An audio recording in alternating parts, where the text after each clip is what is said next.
여러분, 오늘 들려드릴 이야기는 40년을 해로한 부부가 황혼 이혼 후 우연히 같은 요양원에서 재회하게 되면서 시작됩니다.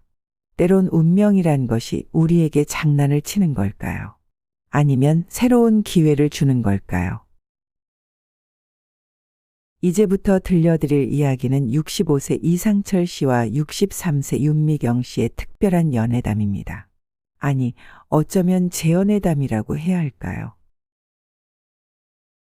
안녕하세요. 저는 이상철입니다. 올해 65살, 30년간 고등학교 교단에 섰던 평범한 교사였습니다. 제가 이 사연을 보내게 된 건 6개월 전 요양원에서 있었던 일 때문입니다. 1992년 봄 대구의 한 대학병원. 그때 저는 29살의 젊은 교사였고 그녀는 27살의 간호사였습니다. 선생님, 수업하시다 베인 상처치곤 너무 깊으신데요? 붕대를 감아주던 그녀의 손길이 따뜻했습니다. 분필가루 묻은 손을 닦다가 유리컵을 깨트려 다친 거였죠. 선생님은 참 따뜻한 분이시네요. 제자들이 좋아하시겠어요. 미경 씨의 그 한마디에 제 심장이 쿵 하고 내려앉았습니다. 소독약 냄새가 나는 응급실에서 우리의 첫 만남은 그렇게 시작됐어요. 그 후로 일부러 그 병원 근처를 서성이곤 했죠. 건강검진도 하고 감기약도 타러 가고 매번 핑계를 만들어 그녀를 만나러 갔습니다. 선생님, 또 아프신 거예요? 아니요, 오늘은 저기 커피 한 잔 하실래요? 마침내 용기를 내어 데이트 신청을 했죠. 병원 근처 작은 찻집에서 시작된 우리의 대화는 밤늦게까지 이어졌습니다. 간호사가 된 이유가 뭐예요? 어릴 때 할머니가 아프셨거든요. 그때 간호사 선생님들이 정말 천사 같았어요. 저는 학생들이 변화하는 모습을 볼 때가 제일 행복해요. 서로의 꿈과 이상을 이야기하며 우리는 점점 가까워졌습니다. 그렇게 6개월이 흘렀고 1993년 봄 우리는 결혼했습니다. 양가 부모님들의 반대도 있었죠. 교사랑 간호사랑 맞벌이하면 애는 누가 키우냐? 그래도 둘 다 안정적인 직업이니 잘 살 수 있을 거야. 신혼집은 대구 시내 작은 아파트였어요. 출근 시간이 달랐지만 그래도 행복했습니다. 저는 아침 일찍 학교로 출근하고 미경이는 3교대 근무를 하면서 서로 마주치기 힘들 때도 많았지만 그래서 더 소중했던 것 같아요. 여보, 오늘 우리 반 아이들이 스승의 날이라고 케이크를 사왔어요. 정말 선생님이 된 게 너무 잘했다 싶어요. 정말요? 저는 오늘 중환자실에서 기적 같은 일이 있었어요. 오늘 내일 하시던 환자가 기적적으로 살아난 거 있죠? 얼마나 감동적이던지. 매일 밤 서로의 하루를 이야기하며 잠들었습니다. 하지만 세월이 흐르면서 조금씩 변화가 찾아왔어요. 아이들이 대학에 진학하고 저는 정년퇴직을 앞두게 되었죠. 여보, 퇴직하면 뭐하고 살까요? 글쎄요. 아직 멀었잖아요. 대화가 점점 짧아졌습니다. 식탁에서 마주 앉아도 TV만 보게 되고 서로 얼굴 보며 이야기하던 게 언제인지 생각조차 안 나게 되었죠. 특히 제가 우울해지기 시작했어요. 30년 동안 매일 아침 교실에 들어가던 사람이 갑자기 갈 곳을 잃어버린 것처럼 무기력해지더라고요. 미경이는 은퇴 후에도 요양병원에서 계속 일하고 싶어 했어요. 아직 일할 수 있는데 집에만 있기는 싫어요. 하지만 저는 그게 마음에 들지 않았죠. 인생의 마지막 장을 함께 보내고 싶었는데 혼자 집을 지키는 일이 많아졌죠. 당신 나이가 몇 살인데 이제 그만 쉬면 안 돼? 퇴직 후 제 하루는 너무나 무료했습니다. 함께 있는데 함께 있는 것 같지 않은 느낌이 절 지독하게 외롭게 만들었습니다. 아침에 일어나면 할 일이 없어서 그저 TV만 보다가 점심때가 되면 동네 노인정에 가서 바둑이나 두고 여보, 이러고 사시면 우울증 걸리시겠어요. 복지관에서 프로그램도 하고. 됐어요. 나 이대로가 편해요. 언제 나한테 관심이나 있었어요? 미경이의 걱정 어린 눈빛이 저를 더 초라하게 만들었죠. 마치 환자를 대하는 것 같은 그 태도가 절 비참하게 느끼게 했죠.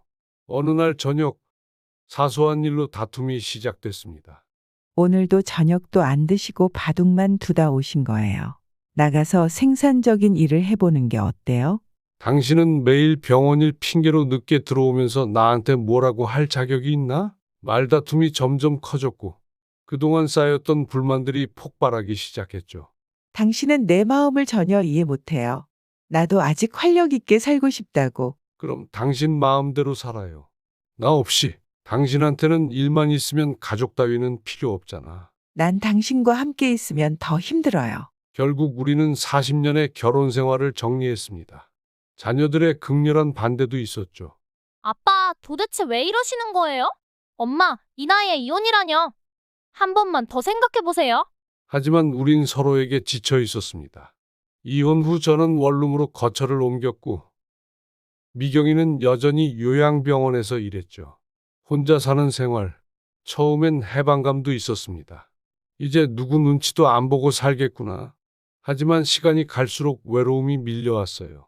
아침에 일어나면 커피 2잔을 타다가 한 잔은 버리고 저녁에 TV를 보다가 옆자리가 허전해서 그러던 어느 날 갑자기 쓰러졌습니다. 의사는 뇌경색 초기라고 했어요. 아버지, 이제 혼자 계시면 안 될 것 같아요. 요양원에 가시는 게 어떨까요? 아들의 말에 처음엔 완강히 거부했습니다. 하지만 혼자 생활하기가 점점 힘들어지더군요. 아버지, 제가 알아본 곳이 있어요. 시설도 좋고. 결국 요양원 입소를 결정했습니다. 그런데 이게 운명의 장난일까요? 요양원 입소 첫날이었습니다. 아버님, 327호로 모시겠습니다. 짐을 정리하고 있는데 복도에서 익숙한 목소리가 들렸어요. 어머? 고개를 돌리자 미경이었습니다. 그것도 환자복을 입고 있는 모습이었습니다. 나중에 알고 보니 미경이는 일하다 허리를 다쳤다고 해요. 수술 후 재활이 필요해서 요양원에 왔다고 하더라고요. 세상이 참 좁네요. 그러게요. 어색한 인사를 나누고 각자의 방으로 돌아갔습니다. 요양원이라는 공간이 그리 넓지 않다 보니 자주 마주칠 수밖에 없었어요. 한 번은 식당에서 저기 자리가 있네. 아니에요. 다른 데로 갈게요. 재활치료실에서 오늘은 걷기 운동하시나요? 네. 그런데 저는 이제 그만할게요.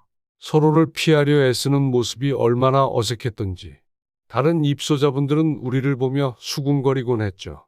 저 두 분 뭔가 사연이 있나 봐. 맞아요.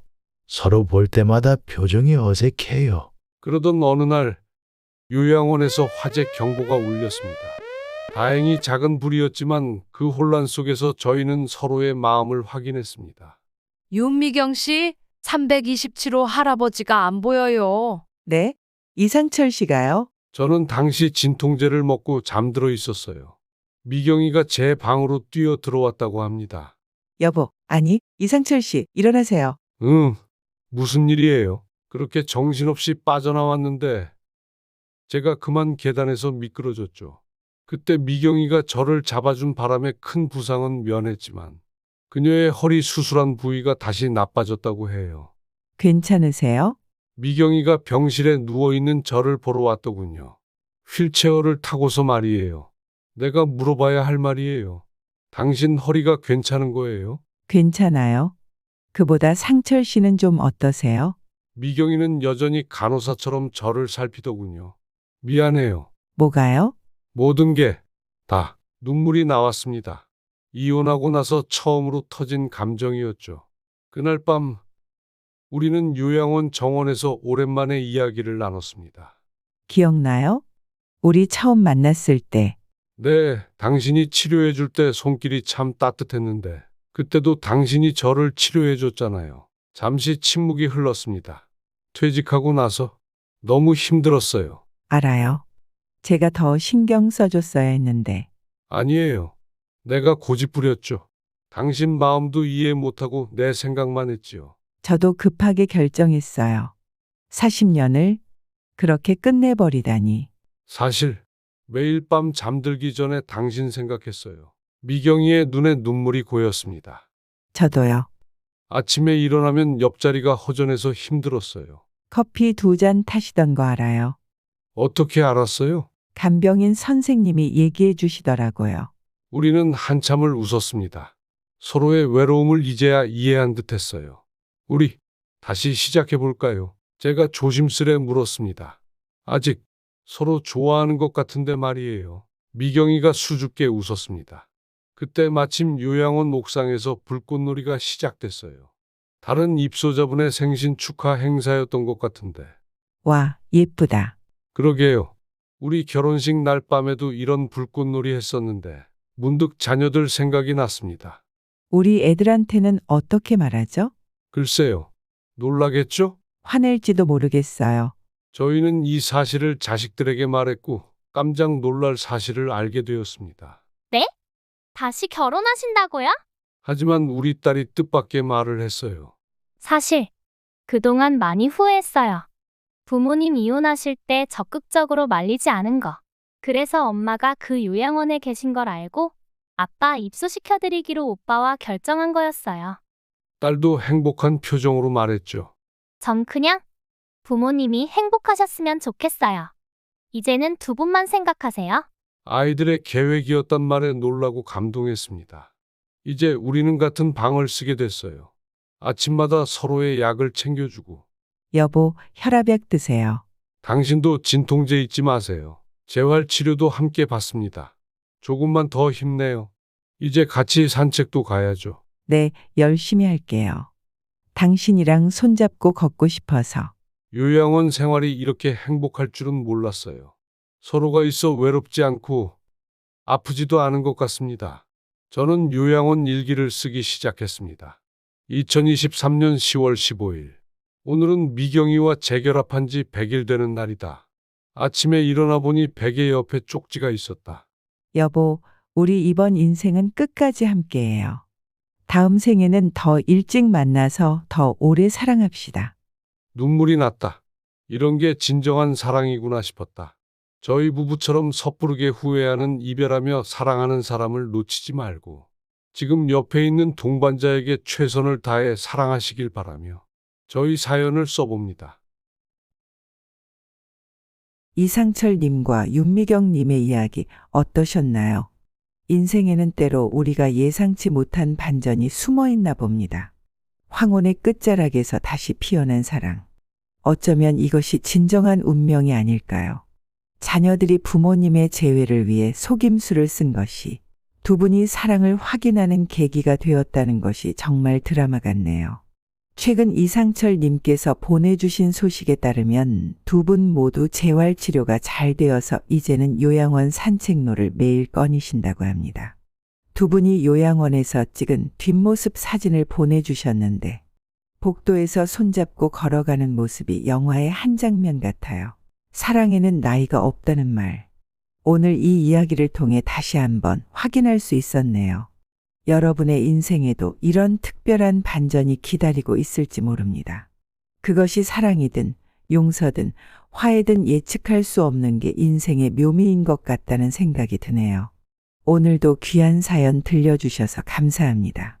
구독과 좋아요는 영상 제작에 큰 힘이 됩니다. 다음 사연으로 찾아뵙겠습니다.